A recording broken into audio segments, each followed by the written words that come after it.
8ஆம் அதிகாரம். இயேசு ஒலிவ மலைக்கு போனார். மறுநாள் காலையிலே அவர் திரும்பி தேவாலயத்திற்கு வந்தபோது ஜனங்கள் எல்லாரும் அவரிடத்தில் வந்தார்கள். அவர் உட்கார்ந்து அவர்களுக்கு உபதேசம் பண்ணினார். அப்பொழுது விபசாரத்திலே கண்டுபிடிக்கப்பட்ட ஒரு ஸ்திரீயை வேத பாரகரும் பரிசேயரும் அவரிடத்தில் கொண்டு வந்து அவளை நடுவே நிறுத்தி, போதகரே, இந்த ஸ்திரீ விபசாரத்தில் கையும் மெய்யுமாய் பிடிக்கப்பட்டாள். இப்படிப்பட்டவர்களை கல்லெறிந்து கொல்ல வேண்டும் என்று மோசே நியாயப்பிரமாணத்தில் நமக்கு கட்டளையிட்டிருக்கிறாரே, நீர் என்ன சொல்லுகிறீர் என்றார்கள். அவர் மேல் குற்றஞ்சுமத்துவதற்கான காரணம் உண்டாகும் பொருட்டு அவரை சோதிக்கும்படி இப்படி சொன்னார்கள். இயேசுவோ குனிந்து விரலினால் தரையிலே எழுதினார். அவர்கள் ஓயாமல் அவரை கேட்டுக்கொண்டிருக்கையில் அவர் நிமிர்ந்து பார்த்து, உங்களில் பாவமில்லாதவன் இவள் மேல் முதலாவது கல்லெறிய கடவன் என்று சொல்லி அவர் மறுபடியும் குனிந்து தரையிலே எழுதினார். அவர்கள் அதை கேட்டு தங்கள் மனசாட்சியினால் கடிந்து கொள்ளப்பட்டு பெரியோர் முதல் சிறியோர் வரைக்கும் ஒவ்வொருவராய் போய்விட்டார்கள். இயேசு தனித்திருந்தார். அந்த ஸ்திரீ நடுவே நின்றாள். இயேசு நிமிர்ந்து அந்த ஸ்திரீயை தவிர வேறொருவரையும் காணாமல், ஸ்திரீயே, உன்மேல் குற்றஞ்சாட்டினவர்கள் எங்கே? ஒருவனாகிலும் உன்னை ஆக்கணைக்குள்ளாக தீர்க்கவில்லையா என்றார். அதற்கு அவள், இல்லை ஆண்டவரே என்றாள். இயேசு அவளை நோக்கி, நானும் உன்னை ஆக்கணைக்குள்ளாக தீர்க்கிறதில்லை, நீ போ, இனி பாவம் செய்யாதே என்றார். மறுபடியும் இயேசு ஜனங்களை நோக்கி, நான் உலகத்திற்கு ஒளியாயிருக்கிறேன். என்னை பின்பற்றுகிறவன் இருளிலே நடவாமல் ஜீவ ஒளியை அடைந்திருப்பான் என்றார். அப்பொழுது பரிசேயர் அவரை நோக்கி, உன்னை குறித்து நீயே சாட்சி கொடுக்கிறாய், உன்னுடைய சாட்சி உண்மையானதல்ல என்றார்கள். இயேசு அவர்களுக்கு பிரதியுத்தரமாக, என்னை குறித்து நானே சாட்சி கொடுத்தாலும் என் சாட்சி உண்மையாயிருக்கிறது. ஏனெனில் நான் எங்கே இருந்து வந்தேன் என்றும் எங்கே போகிறேன் என்றும் அறிந்திருக்கிறேன். நீங்களோ நான் எங்கே இருந்து வருகிறேன் என்றும் எங்கே போகிறேன் என்றும் அறியீர்கள். நீங்கள் மாம்சத்துக்கேற்றபடி நியாயம் தீர்க்கிறீர்கள். நான் ஒருவனையும் நியாயம் தீர்க்கிறதில்லை. நான் நியாயம் தீர்த்தால் என் தீர்ப்பு சத்தியத்தின்படி இருக்கும்.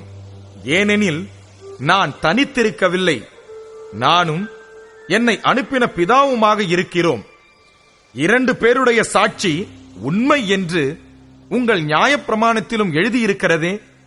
நான் என்னை குறித்து சாட்சி கொடுக்கிறவனாய் இருக்கிறேன். என்னை அனுப்பின பிதாவும் என்னை குறித்து சாட்சி கொடுக்கிறார் என்றார்.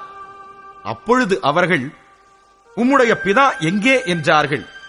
இயேசு பிரதியுத்தரமாக, என்னையும் அறியீர்கள், என் பிதாவையும் அறியீர்கள். நீங்கள் என்னை அறிந்தீர்களானால் என் பிதாவையும் அறிவீர்கள் என்றார். தேவாலயத்திலே இயேசு உபதேசம் பண்ணுகிற போது தர்ம பெட்டி இருக்கும் இடத்தில் இந்த வசனங்களை சொன்னார். அவருடைய வேளை இன்னும் வராதபடியினால் ஒருவனும் அவரை பிடிக்கவில்லை. இயேசு மறுபடியும் அவர்களை நோக்கி, நான் போகிறேன், நீங்கள் என்னை தேடி உங்கள் பாவங்களிலே சாவீர்கள். நான் போகிற இடத்துக்கு வர உங்களால் கூடாது என்றார். அப்பொழுது யூதர்கள், நான் போகிற இடத்துக்கு வர உங்களால் கூடாது என்கிறானே, தன்னைத்தான் கொலை செய்து கொள்வானோ என்று பேசிக் கொண்டார்கள். அவர் அவர்களை நோக்கி, நீங்கள் தாழ்விலிருந்துண்டானவர்கள், நான் உயர்விலிருந்துண்டானவன். நீங்கள் இந்த உலகத்திலிருந்துண்டானவர்கள், நான் இந்த உலகத்திலிருந்துண்டானவன் அல்ல. ஆகையால் நீங்கள் உங்கள் பாவங்களில் சாவீர்கள் என்று உங்களுக்கு சொன்னேன். நானே அவர் என்று நீங்கள் விசுவாசியாவிட்டால் உங்கள் பாவங்களிலே சாவீர்கள் என்றார். அதற்கு அவர்கள், நீர் யார் என்றார்கள். இயேசு அவர்களை நோக்கி, நான் ஆதிமுதலாய் உங்களுக்கு சொல்லியிருக்கிறவர்தான். உங்களை குறித்து பேசவும் நியாயம் தீர்க்கவும் எனக்கு அநேக காரியங்கள் உண்டு. என்னை அனுப்பினவர் சத்தியமுள்ளவர். நான் அவரிடத்தில் கேட்டவைகளையே உலகத்துக்கு சொல்லுகிறேன் என்றார். பிதாவை குறித்து பேசினார் என்று அவர்கள் அறியாதிருந்தார்கள். ஆதலால் இயேசு அவர்களை நோக்கி, நீங்கள் மனுஷகுமாரனை உயர்த்தின பின்பு நானே அவர் என்றும், நான் என் சுயமாய் ஒன்றும் செய்யாமல் என் பிதா எனக்கு போதித்தபடியே இவைகளைச் சொன்னேன் என்றும் அறிவீர்கள். என்னை அனுப்பினவர் என்னுடனே கூட இருக்கிறார். பிதாவுக்கு பிரியமானவைகளை நான் எப்பொழுதும் செய்கிறபடியால் அவர் என்னை தனியே இருக்க விடவில்லை என்றார். இவைகளை அவர் சொல்லுகையில் அநேகர் அவரிடத்தில் விசுவாசம் வைத்தார்கள். இயேசு தம்மை விசுவாசித்த யூதர்களை நோக்கி, நீங்கள் என் உபதேசத்தில் நிலைத்திருந்தால் மெய்யாகவே என் சீஷராயிருப்பீர்கள். சத்தியத்தையும் அறிவீர்கள், சத்தியம் உங்களை விடுதலையாக்கும் என்றார். அவர்கள் அவருக்கு பிரதியுத்தரமாக, நாங்கள் ஆபிரகாமின் சந்ததியாயிருக்கிறோம். நாங்கள் ஒரு காலம் ஒருவனுக்கும் அடிமைகளாயிருக்கவில்லை. விடுதலையாவீர்கள் என்று நீர் எப்படி சொல்லுகிறீர் என்றார்கள். இயேசு அவர்களுக்கு பிரதியுத்தரமாக, பாவஞ்செய்கிறவன் எவனும் பாவத்துக்கு அடிமையாயிருக்கிறான் என்று மெய்யாகவே மெய்யாகவே உங்களுக்கு சொல்லுகிறேன். அடிமையானவன் என்றைக்கும் வீட்டிலே நிலைத்திரான், குமாரன் என்றைக்கும் நிலைத்திருக்கிறார். ஆகையால் குமாரன் உங்களை விடுதலையாக்கினால் மெய்யாகவே விடுதலையாவீர்கள். நீங்கள் ஆபிரகாமின் சந்ததியார் என்று அறிவேன். ஆனாலும் உங்களுக்குள்ளே என் உபதேசம் இடம்பெறாதபடியால் என்னை கொலை செய்ய தேடுகிறீர்கள். நான் என் பிதாவினிடத்தில் கண்டதைச் சொல்லுகிறேன், நீங்களும் உங்கள் பிதாவினிடத்தில் கண்டதைச் செய்கிறீர்கள் என்றார். அதற்கு அவர்கள், ஆபிரகாமே எங்கள் பிதா என்றார்கள். இயேசு அவர்களை நோக்கி, நீங்கள் ஆபிரகாமின் பிள்ளைகளாயிருந்தால் ஆபிரகாமின் கிரியைகளை செய்வீர்களே. தேவனிடத்தில் கேட்டிருக்கிற சத்தியத்தை உங்களுக்கு சொன்ன மனுஷனாகிய என்னை கொல்ல தேடுகிறீர்கள்.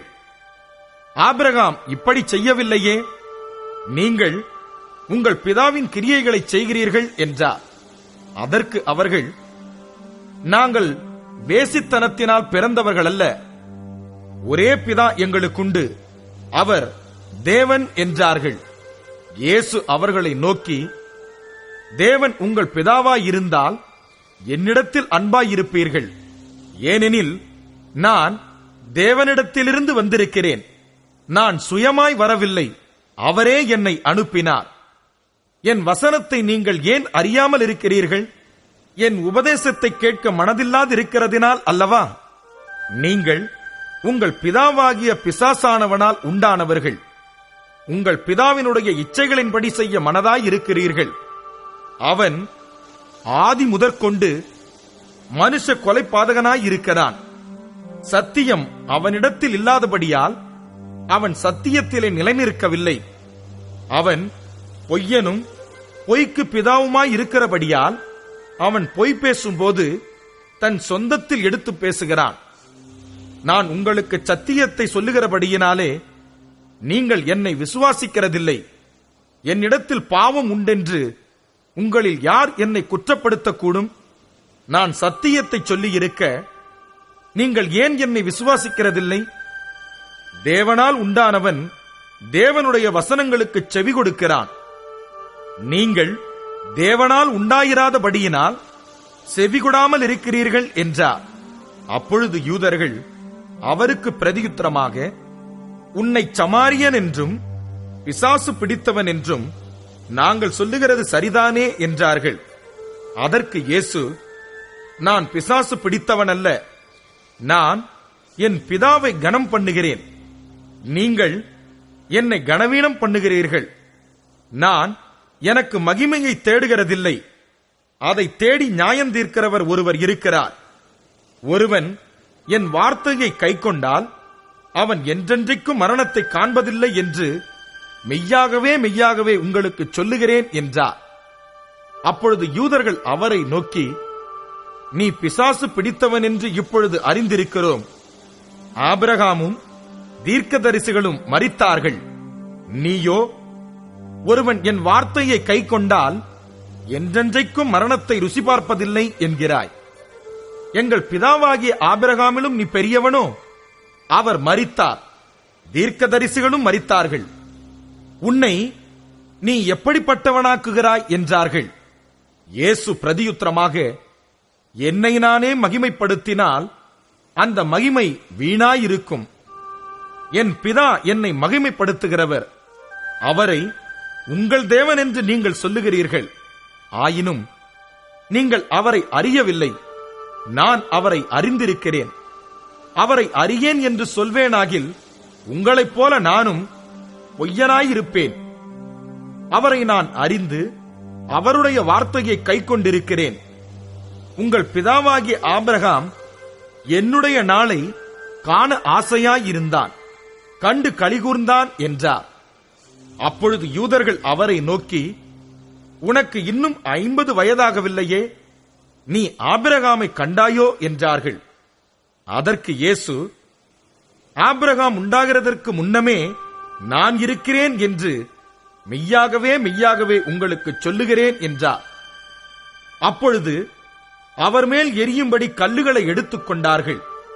இயேசு மறைந்து அவர்கள் நடுவே கடந்து தேவாலயத்தை விட்டு போனார்.